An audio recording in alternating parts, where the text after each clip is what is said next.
Good day. I hope this finds you well. Today we're going to do something a little differently. We are going to talk about scripting, and we're specifically going to talk about Lua scripting for the campaign series Vietnam Wargame. And what we're going to do is I'm going to show you my process for how I script each of the individual companies and how it offers some replayability. What I'm going to do for this particular session is I'm going to show you how I decide I'm going to do things, like how I'm going to script each of these particular companies using Lua, and how it will give some replayability for you when you're playing this game. So we're using a scenario that is going to come with the Tet DLC. It's a fairly small one. It's a 12-turn scenario. You can see the layout here in front of me. There is an American fire base at the Tan Am military base up here in the northwest area of the map. There are some ARVN troops in Tan Am itself. There's a couple of military posts around, and there are some ARVN troops out in the field. And the idea is that these Viet Cong troops are going to attack the city, and there's different methodologies how we're going to go about doing that, and defend it against the impending attack. Now, as I mentioned, there's only 12 turns, so there's a lot that needs to be done, and it'll be very quick and free flowing. The ARVN will receive a lot of reinforcements in these 12 turns, but it'll be a race in order to be successful as the ARVN. So first thing that I do is I do a sketch. And so I usually use Corel Draw. You can use a piece of paper. For a lot of the games the scenarios that I've done before, I just used a piece of paper, drew out a very simple sketch about what I want to do. But because I'm going to present this, I thought, let's just use Corel. So I took a screenshot of the main core areas of what I'm going to need to worry about, and I developed a basic battle plan. So here's the basic battle plan. Each of the individual colors is a different VC company. So I design all my scenarios from the scripting point of view for each individual company. So, for example, in our first company script that we're going to work on, we're going to focus strictly on this particular company here. This is the first plan for the entire VC force. And in that plan, the first thing that this company is going to do is going to attack this particular objective, go to this objective, and then defend back here. I also took the time to make a couple other different plans to add some variety. You'll see how some of the companies will do their attacks and then cross the river compared to this one. In this case, the first plan, it's the blue company that's going up north, where in the second plan, it's the second company that's going up north, and how they're going to attack these particular positions are different. I also have a third plan. Oops. And the third plan is one of these companies is going to go in, and instead of continuing across, it's going to go over and attack this American fire base. This is a reinforced company, so it probably won't be successful doing it, but at least you'll keep any reinforcements coming from this direction at bay, because they'll have to deal with this. Again, this company in the third option is going to attack, but in this case, it's going to come over here and defend in the center of Tan Am. There are 6 different objectives that constitute what Tan Am is, and all these companies will be defending it or attacking it in various methods. Now, that being said, let's again focus just on the one company. I'm not going to proceed on showing you how to build a Lua file. That'll be in a different video.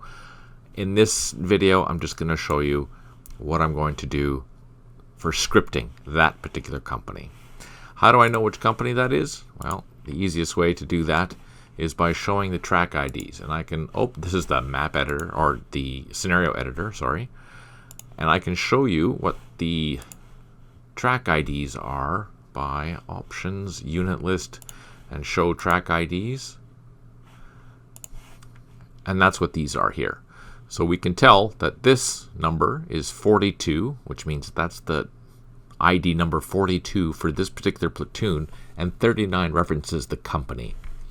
So if we go into our Lua file, which I use Visual Studio Code to do so, and we hunt down what that company is, here's company 39, and it includes 3 rifle platoons and an RPG team.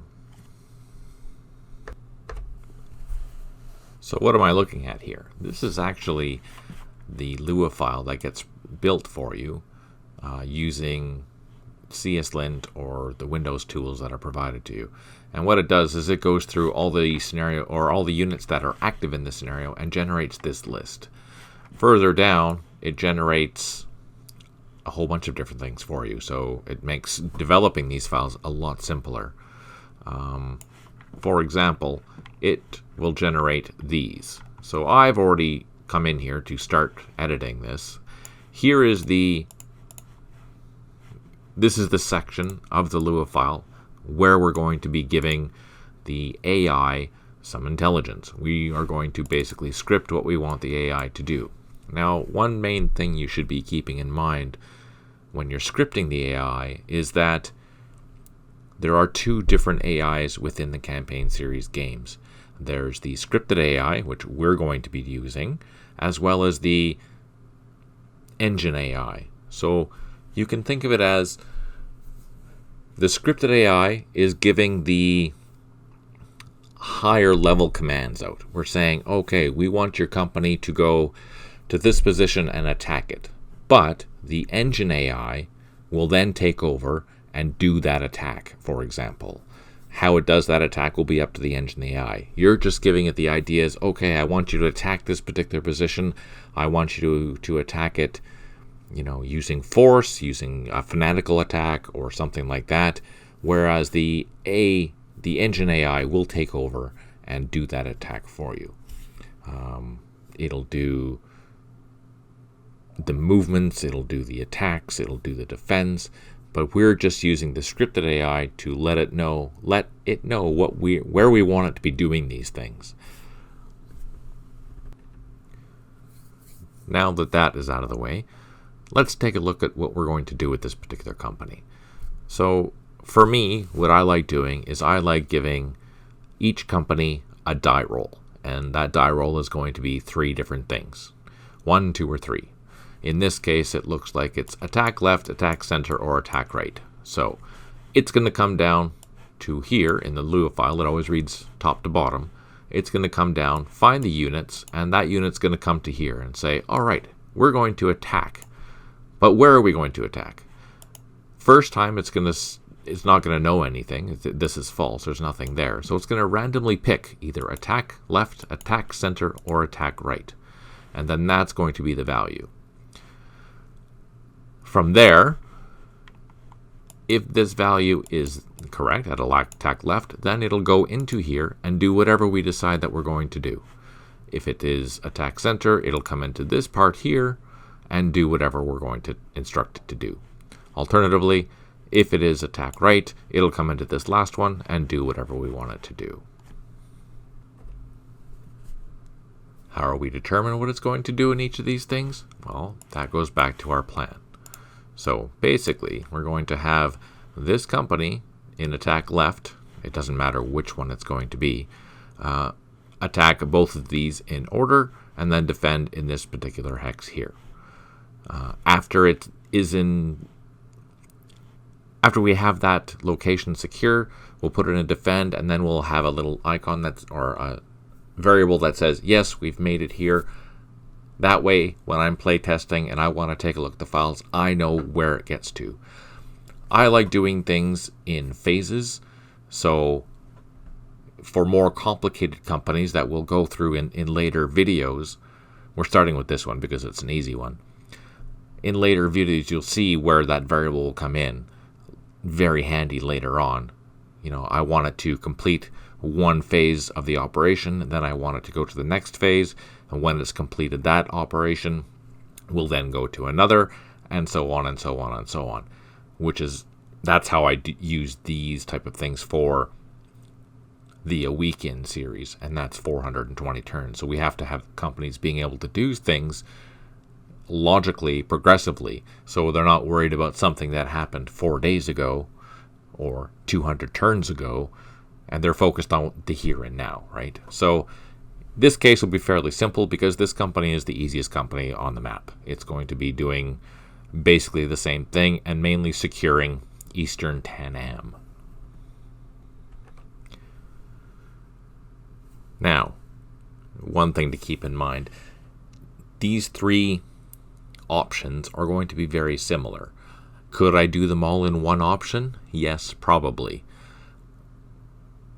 With some randomization of, the two objectives that they're going to be defending or whatever.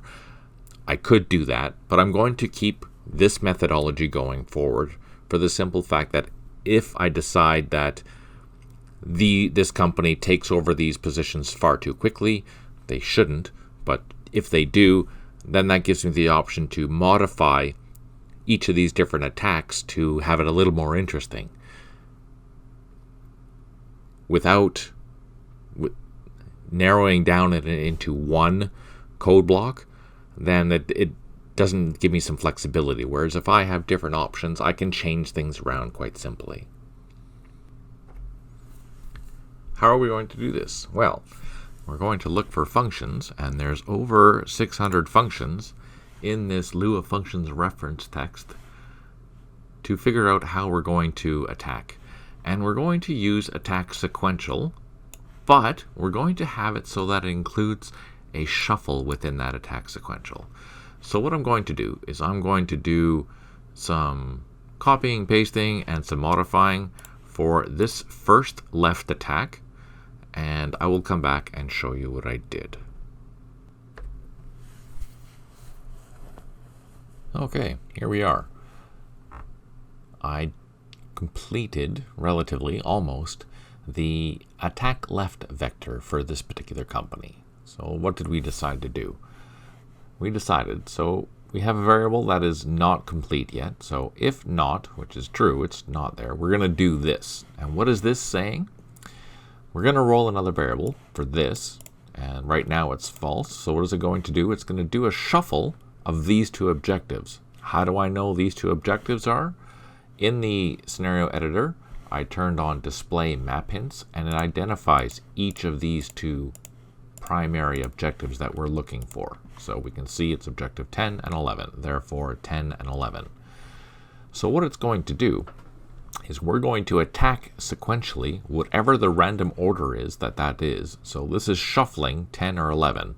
It can be start with 10, end with 11, or it can be 11 and end with 10. Regardless of what that order is, we're going to attack sequential. So this company could come up here and attack this one first, and then attack this one, or it can bypass this position altogether and attack this one, then this one. We don't know how that's going to work, but that's the plan for that particular company. It's going to attack the first position, attack strong, whichever one that's going to be, and then the second position it's going to attack normally.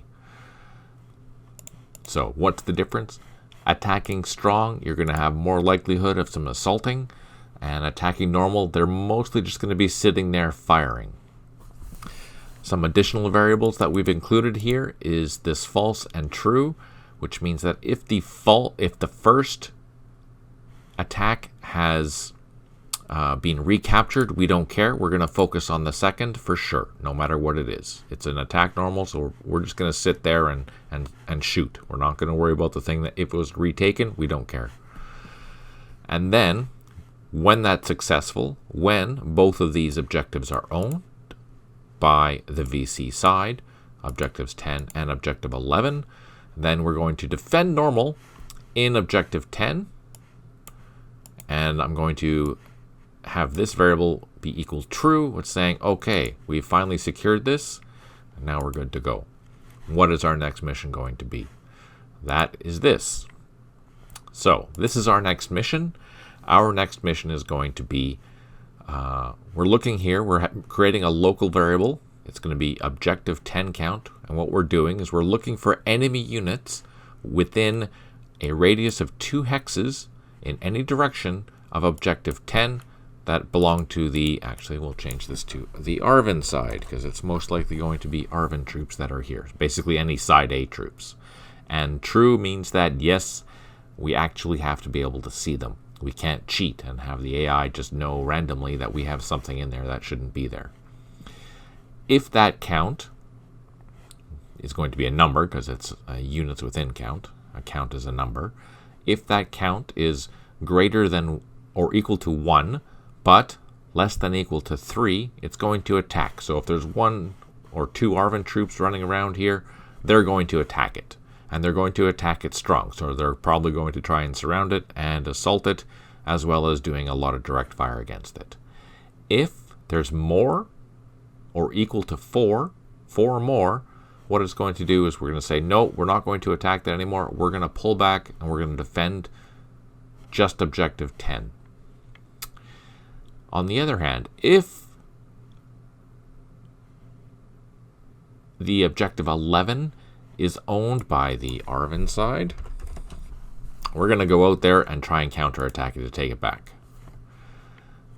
Otherwise, we're going to just defend normally at objective 10, and we're going to say that 10M West is secured. So this sector here is going to be secured. Now, there is one more thing that I'd like to add here, and that's going to be, if we look back at our unit, our company, let's scroll up to the top here. 39 is here. Remember, we have 3 platoons plus an RPG team. And what I'm going to do is I'm going to have that RPG team be a garrison for objective 11, regardless if it's the main objective being held or not, in this particular case. So what I'm going to do is there's a new function called garrison, and we're going to add it in here. So objective 11 garrison, VC objective garrison, there we go.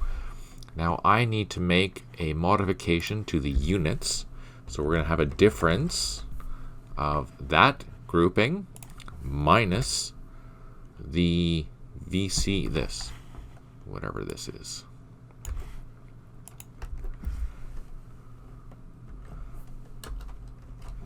So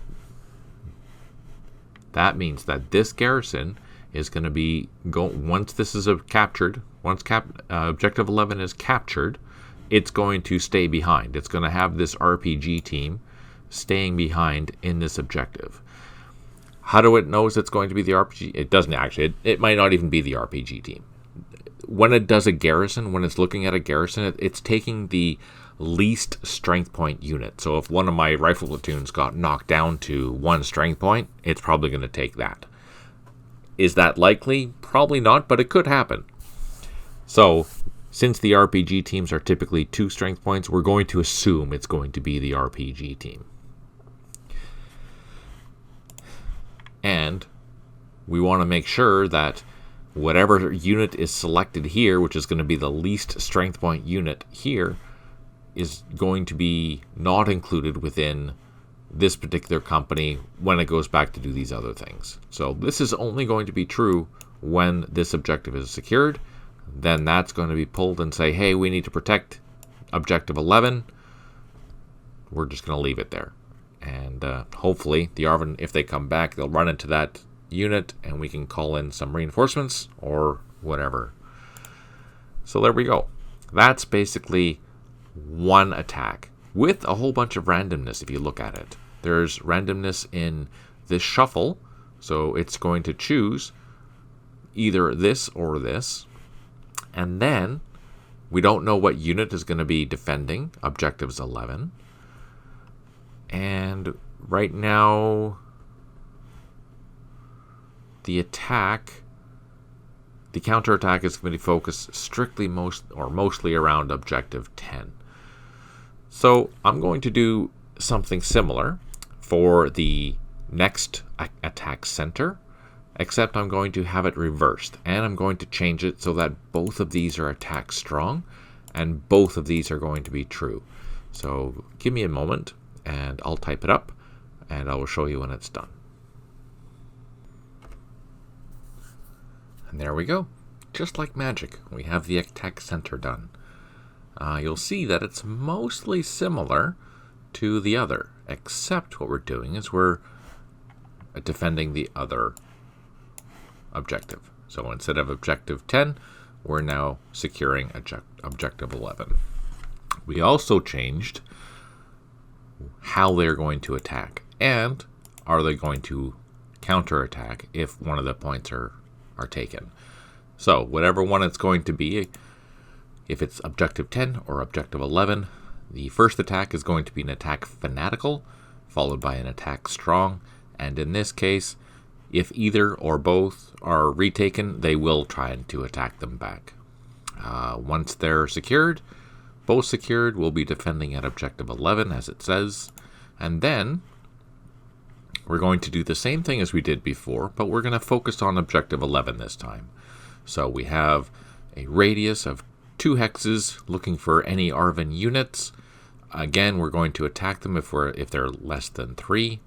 And then if there are more than 4, we're going to defend at objective 11. If objective 10 is recaptured, we will go and take that. Otherwise, we're just going to defend normally at objective 11. Like that. And then we'll classify that as secured.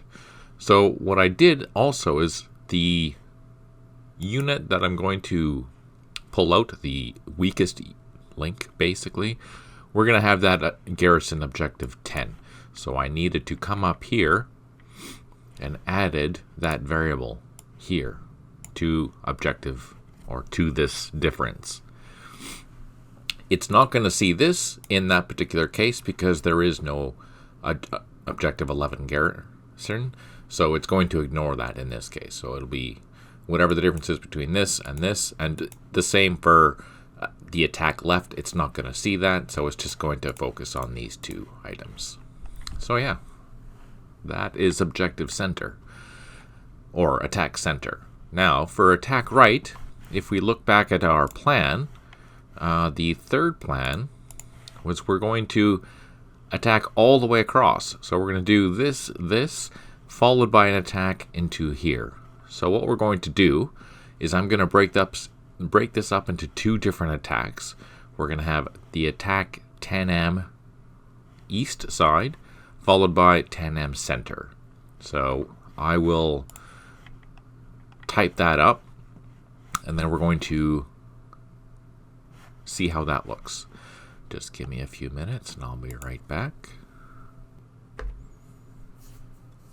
And there we go. Here we are back. And you can see I've now populated attack right. So I did make a mistake before, and I called all these Tanam West, but I meant to call them Tanam East because we're attacking the east side of the city.